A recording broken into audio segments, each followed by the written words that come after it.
their self-esteem, especially among the educated Indians, was extremely low. And Swami Vivekananda's talk at Chicago was a very big boost for the educated Indians. This is essential in understanding India. What is the meaning of India? What does India stand for? So many republics, so many kingdoms, so many empires, so many philosophies.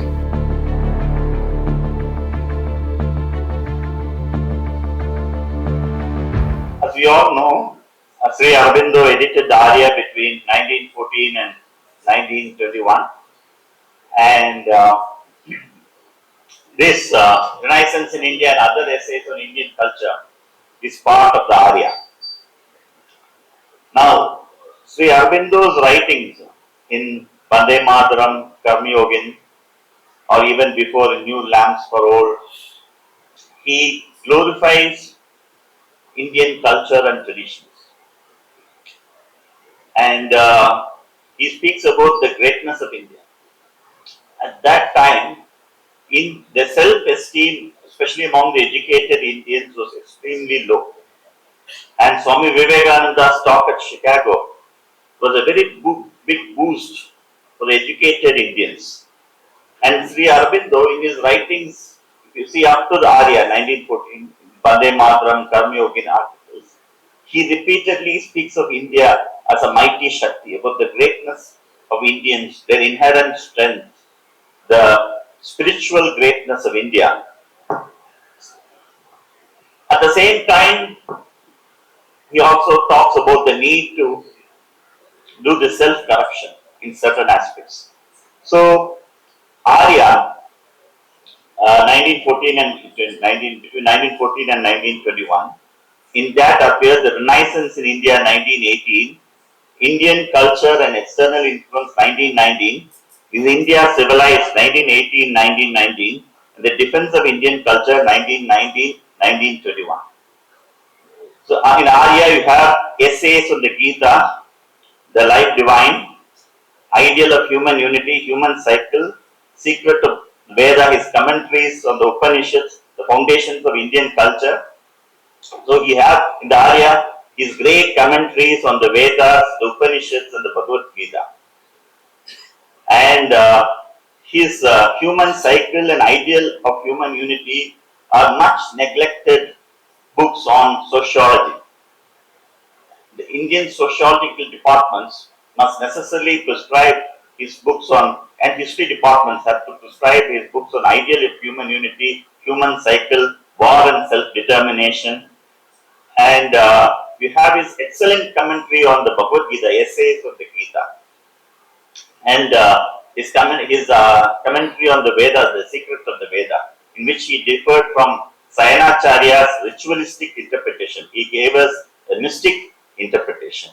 And he was also criticized Max Miller's translation of the Vedas. And he also was critical of the Aryan Dravidian theory. And he says that there is no specific race called the Dravidian race. And this is a concoction of the missionaries. He found no evidence in the Vedas of any Aryan invasion, he says. This is essential in understanding India. What is the meaning of India? What does India stand for? Mother says that India will be the guru of the world. And Mother's writings and the sayings on India, they form a separate book by itself. Mother has spoken so much about India, what India stands for. And Sri Aurobindo also says that in this yuga, India is the spiritual guru of the world. But he says in this work that we live in Yuga Sandhya. He says there's a tension, the old world and the new world. There's a tension. This tension of foreign conquest and repeated conquests that India has gone through. And he says that any other civilization would have perished. It is because of India's spiritual strength that we have survived. And in this book and the rest, Sri Aurobindo raises a very important point.